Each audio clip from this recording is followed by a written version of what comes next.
Hospital پہنچتے ہی مناہل کو emergency ward میں لے جایا گیا تھا۔ مومل کی ٹانگوں نے مزید اس کا بوجھ اٹھانے سے انکار کیا تو وہ سامنے موجود بینچ پر بیٹھتے چہرہ ہاتھوں میں گرائے زاروں کی طرح رونے لگی۔ وہ باسم کی حد سے بڑھتی خاموشی پر اندر ہی اندر لرز اٹھی تھی۔ وہ جانتی تھی مناہل کو لے کر وہ کتنا حساس تھا۔ وہ سخت خوفزدہ تھی۔ باسم اب اسے معاف نہیں کرے گا۔ بے چینی سے یہاں سے وہاں چکر لگاتے باسم کی نظر بے طرح روتی مومل پر پڑی تو وہ دھیرے سے چلتا اس کے پاس آیا اور اس کے ساتھ بیٹھ گیا۔ مومل، اس نے مومل کے کندھے کے گرد بازو پھیلا کر اسے پکارا تو وہ جھٹکے سے مڑتی اس کے سینے سے آ لگی۔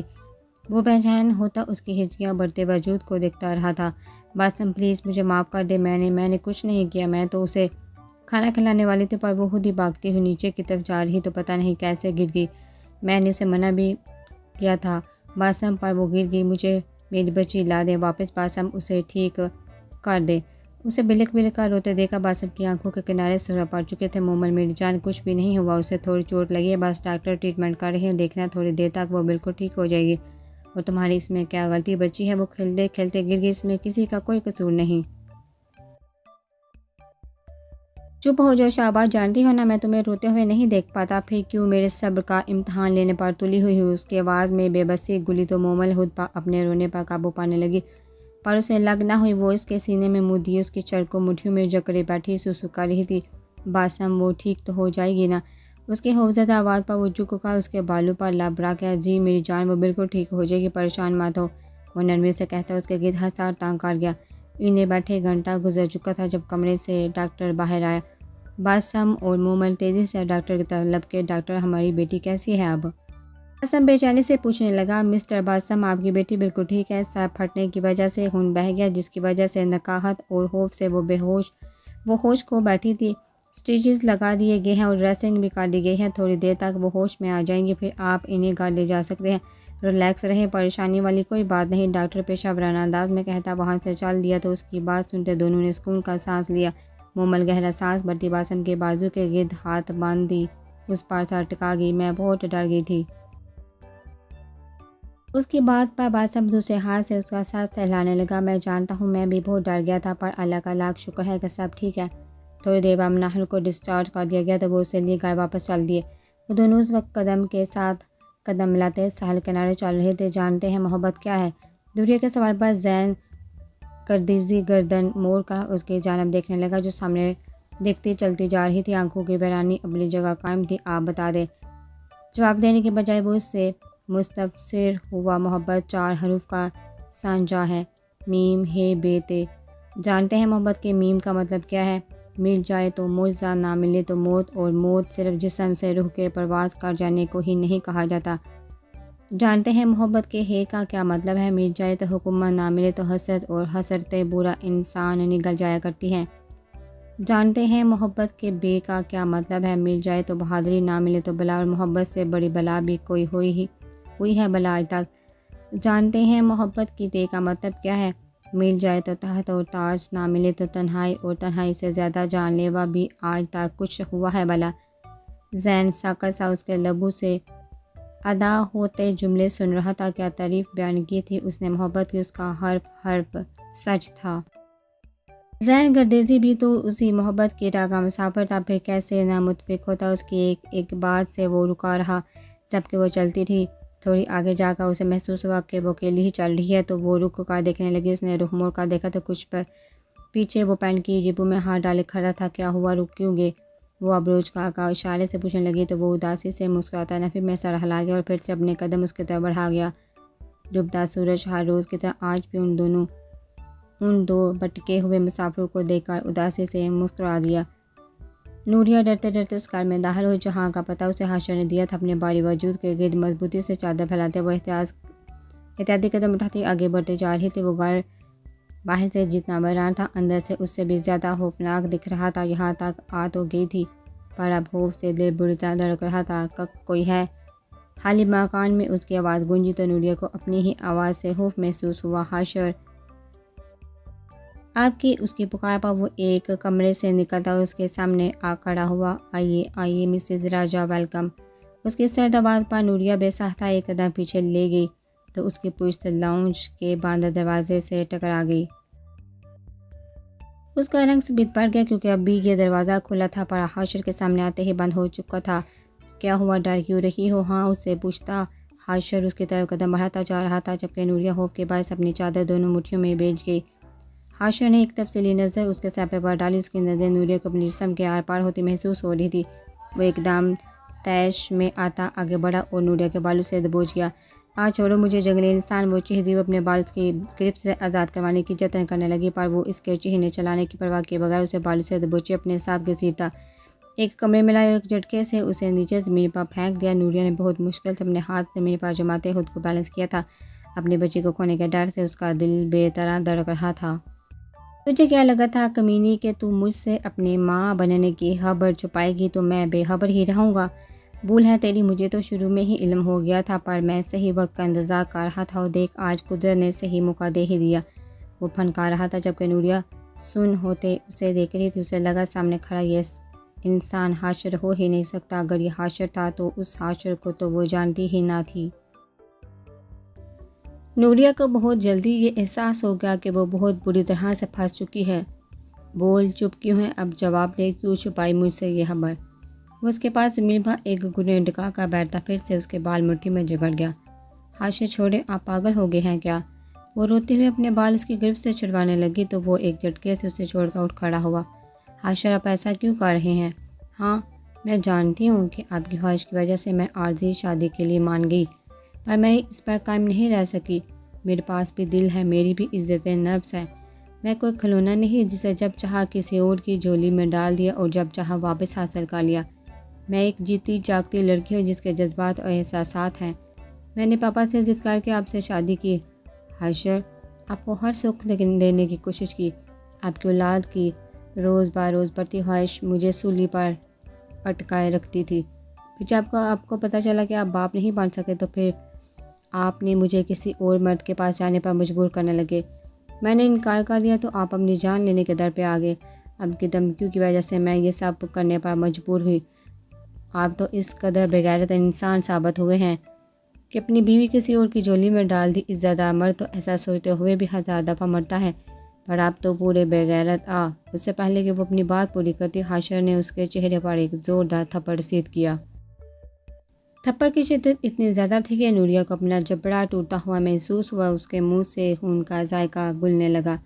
مجھے گالی دے گی؟ حاشر کو دیکھ اب تیرے ساتھ کیا کرتا ہوں میں، وہ غیر سے کہتا اسے بازو سے کھینچتا کمرے کے وسط میں پڑی کرسی کے قریب لے جاتا، اسے کرسی سے باندھ گیا۔ چل اب شروع کر آگے کی کہانی۔ اس کے کہنے پر نوریہ خوف کے مارے لب سی گئی۔ بول، وہ چیخا کہتا نوریہ کو تھڑانے پر مجبور کر گیا۔ میرے راجا سے جب شادی ہوئی میں نے تب ہی سوچ لیا تھا اب کسی صورت راجا سے طلاق نہیں لوں گی۔ میں کوئی کھلونا نہیں، ایک سانس لیتا وجود ہوں جس کے سینے میں بھی دل دھڑکتا ہے، جس کے پاس عزت نفس ہے۔ اور پھر راجا کی محبت اور عزت برے رویے نے مجھے اپنے فیصلے پر اور بھی ثابت قدم کر دیا۔ راجا نے مجھے مرد کے ایک نئے روپ سے آشنا کروایا۔ اتنی عزت، اتنی محبت تھی جس کا میں تصور بھی نہ کر سکتی تھی۔ راجا نے واضح الفاظ میں مجھے بتا دیا تھا کہ وہ کبھی مجھے نہیں چھوڑیں گے۔ میں بھی کہاں چھوڑنا چاہتی تھی انہیں۔ ہم دونوں کی زندگی بہت پرسکون ہو گئی تھی۔ حاشر، پر آپ نے آج دھوکے سے مجھے یہاں بلا کر ثابت کر دیا کہ آپ کبھی بھی راجا کی برابری نہیں کر سکتے۔ بات ختم کرتے ہی نوریہ حاشر سے دوسرا تھپڑ بھی کھا چکی تھی۔ وہ بے آواز رونے لگی تو حاشر اس کے مزید قریب ہوا۔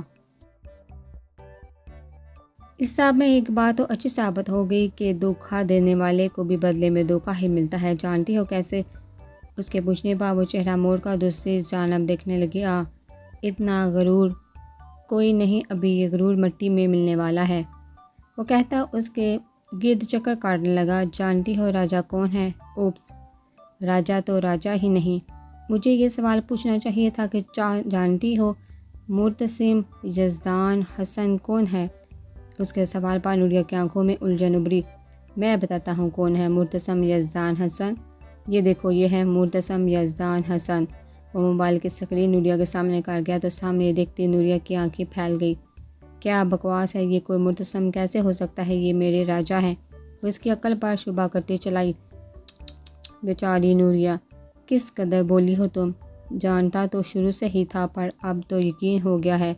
10 ماہ ہو چکے ہیں تمہیں راجا کے ساتھ رہتے اور اب تک تم اس کی اصلیت ہی نہ جان سکی۔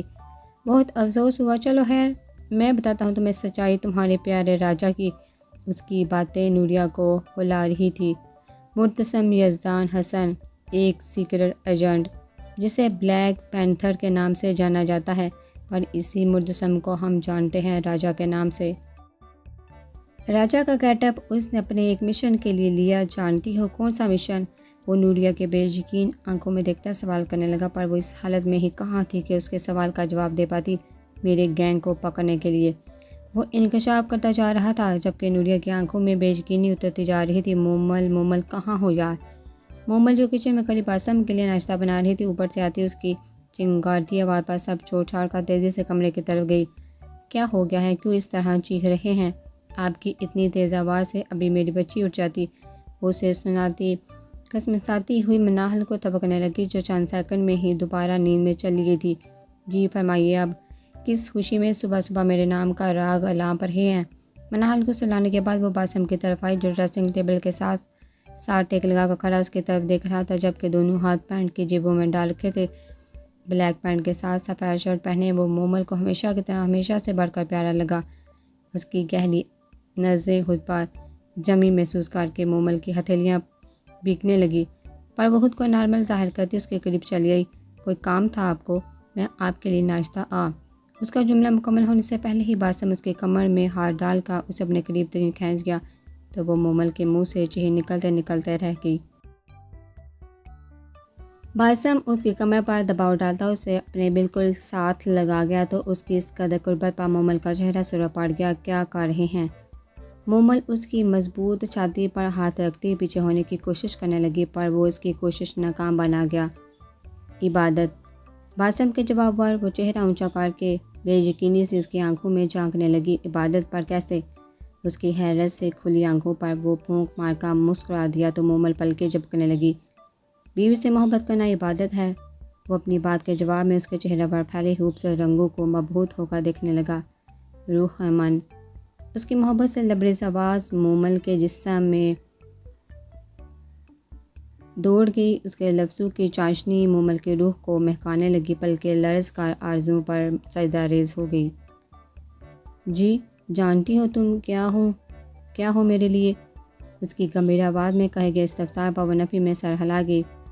قرارے من ہو تم، چاہت دل ہو تم، اجلا سویرا ہو تم، مہکی رات ہو تم، سبز رتو کا پیام ہو تم، مجھ میں کہاں ہوں، مجھ میں پور ہو تم۔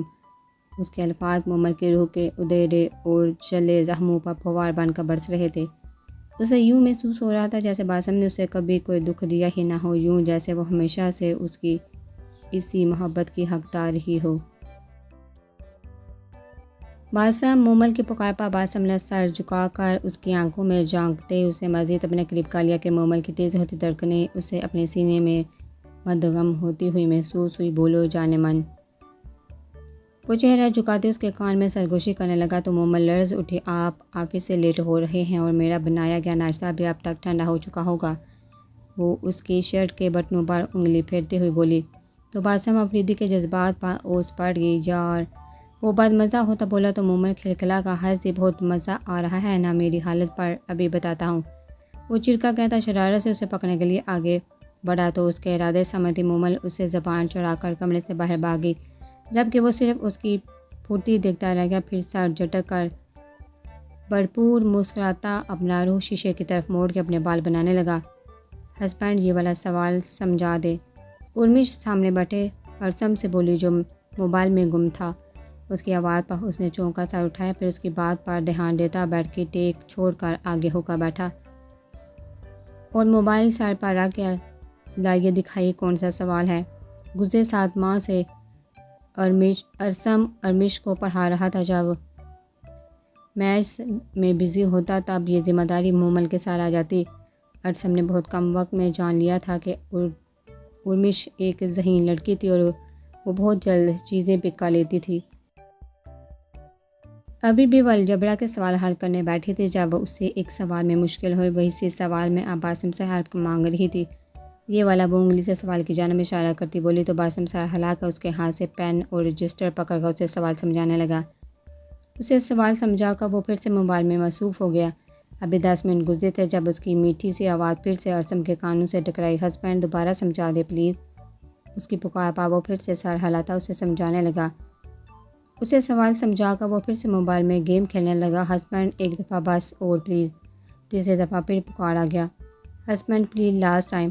اب کی آواز میں تھوڑی نمی بھی گل گئی تھی، پر وہ پہلی دفعہ جیسی ہی فرمانبرداری کے ساتھ سر ہلاتا پہلے سے توجہ کے ساتھ سمجھاتا رہا اور پھر سے گیم کھیلنے لگا۔ کچھ دیر بعد اس سے ہلکی ہلکی سسکیوں کی آوازیں سنائی دی تو وہ چونکا سر اٹھاتا سامنے دیکھنے لگا، پر اس پر نظر پڑتے ہی ٹٹا گیا۔ وہ آنسو بہاتی گود میں پر رجسٹر کو گھڑتی چلی جا رہی تھی۔ آنسو تواتر سے بہتے رجسٹر کو گلا کر رہے تھے۔ بالوں کے لٹے بھی کا گالو سے چپکی ہوئی تھی۔ ناک لال ہو رہی تھی اور جسم ہولے ہولے کانپ رہا تھا۔